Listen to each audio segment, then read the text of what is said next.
I've been working at a department store in New York for 10 years. I joined this company as a mid-career hire.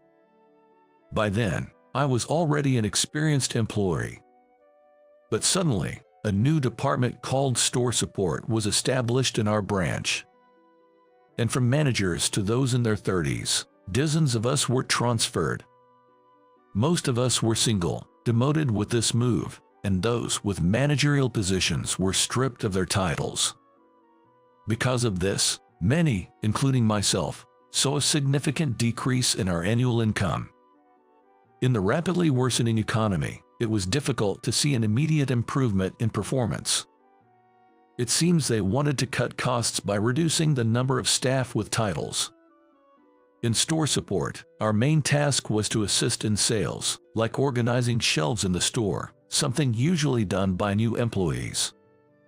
I can't believe this is happening to me. There must be others more suited for this. No matter how much I lamented, the situation wouldn't change. I had no choice but to accept this new reality. And so, I started my new role in the branch office. Even with all that was going on, there was one good thing about my transfer. It was that the woman I had been interested in was working at the same branch. Her name was Emily. She's 2 years older than me and my boss in this department. She was demoted to this new department too. When I first joined the company, she was assigned to train me. She was quick and meticulous at work, and on top of that, she was as beautiful as a model. She had a calm demeanor and was popular among the male staff. She looked sophisticated but is naturally clumsy and a bit scatterbrained. I was immediately smitten by her endearing qualities. Hearing that she was also transferred here brightened my mood, even if just a little. However, I heard she's in a long-distance relationship. So, my love for her is likely unrequited. But that's okay. I'm content just secretly admiring her from afar. I bet there are many others who feel the same. There's another beautiful employee at this branch. Her name is Megan Smith, who joined a year ago. She's a recent graduate but quick to learn and understands the organization well. I was impressed by how smart she was for a newcomer. Initially, Emily and I guided her, but she quickly became independent. Megan has a cool and mature aura and is talkative once you get to know her.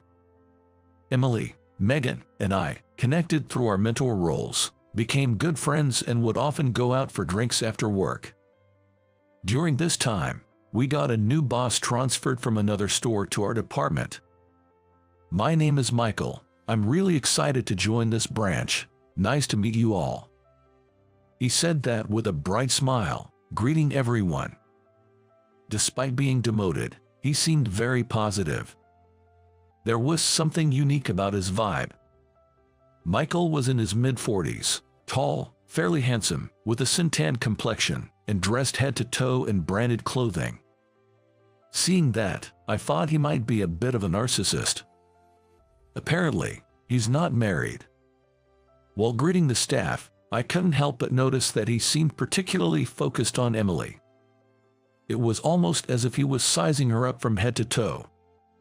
I had a bad feeling about this. After a while, we started to understand what kind of person he was. He was quick to slack off, even at the office.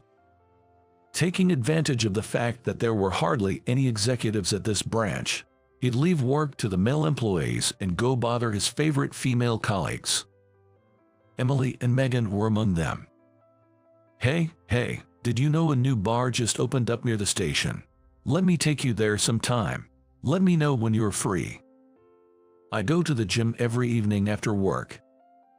Oh, okay. Megan would casually brush Michael off, and eventually, he stopped bothering her.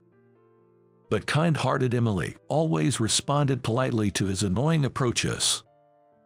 Oh, really? A new place? I didn't know that. Then Michael, possibly misunderstanding her politeness, started hitting on her. At first, he would just casually invite her for a drink in front of other employees, with a sleazy grin, saying, "How about we go out for a drink? Just the two of us, tonight." But gradually, he became more persistent and intrusive.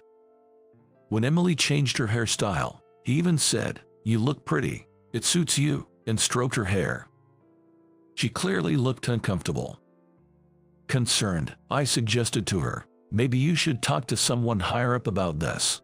But she just gave her eye smile and said, "It's okay, there'll probably be another department transfer soon, so I can bear it a bit longer." Megan was also worried about Emily. Emily was an admired senior colleague to her. That's why she couldn't stand Michael's behavior. When we had lunch together, Megan angrily said that Michael, instead of bothering Emily, he should be working. "I can't stand men like him." Still, Emily replied, "Thanks for worrying, but I don't want to make a big issue out of it. You know, people like him can be troublesome when angered. Let's just see how it goes for a while." True, I guess so. Feeling helpless and frustrated that I couldn't do anything to help Emily, I racked my brain for a solution but couldn't think of a good one. Then, after some time, I witnessed something. It was when I was leaving work. Oh no, I left my work cell phone on my desk. I must have forgotten it there. I need it for an early morning visit to a store tomorrow. If I stopped by the office, I'd be late. So, I went back to the office. There, I saw Michael and Emily in front of the building's entrance. He was standing next to Emily, urging her, "Come on, let's go for a drink today." She gently refused. "I can go with just you. Let's go with everyone next time." But he persisted. I stepped in front of them and said, "Good work today." Emily looked relieved. I signaled her with my eyes, and she quickly said, "Well then, I'll be heading off now," trying to leave. Then Michael grabbed her hand and said, "Come on, it's just for a bit. I heard you're not even seeing your boyfriend much. It's fine as long as no one finds out. Let me treat you tonight." I couldn't stay silent anymore and blurted out, "Michael, stop it. Can't you see she is uncomfortable? You have nothing to do with this. She wants to go for a drink too, right?" Michael turned to Emily for agreement, saying, "Right," but she just looked down silently. Still smiling, he said, "No woman has ever not fallen for me." I was astonished at his confidence. Then he reached for Emily's arm again. I couldn't hold back any longer and shouted at him, "Enough already. Can't you see she's not interested?" Emily's face tensed and he looked irritated. I continued, "If you keep this up, I'll report you to the headquarters. You could get disciplined, you know." Michael snapped back, "What kind of way is that to talk to your boss?" But I replied, "Isn't your behavior the real problem here?" Then Emily finally spoke up, "Please, stop this." Then she took my hand and said, "Let's go," and we left the place together. Michael glared at me as Emily led me away. I could hear him mutter a parting shot from behind, "You'll remember this." We walked in silence for a while until she thanked me. "Thanks for back there, sorry you got dragged into this." Her expression was somber. She must have been scared of his advances. I felt even more resentful towards him. After that incident, I started receiving harassment from Michael. He would yell at me in front of customers, dump difficult customer complaints on me, and create unnecessary work to burden me with. He even pretended to stumble once to spill coffee on me. It was like dealing with a grade schooler. He usually harassed me when other employees weren't watching. So, most staff members were unaware of the full extent of his behavior. But of course, Emily and Megan knew. Michael was up to his weird antics again. "I'm really sorry this is affecting you." Emily always had a look of apology on her face.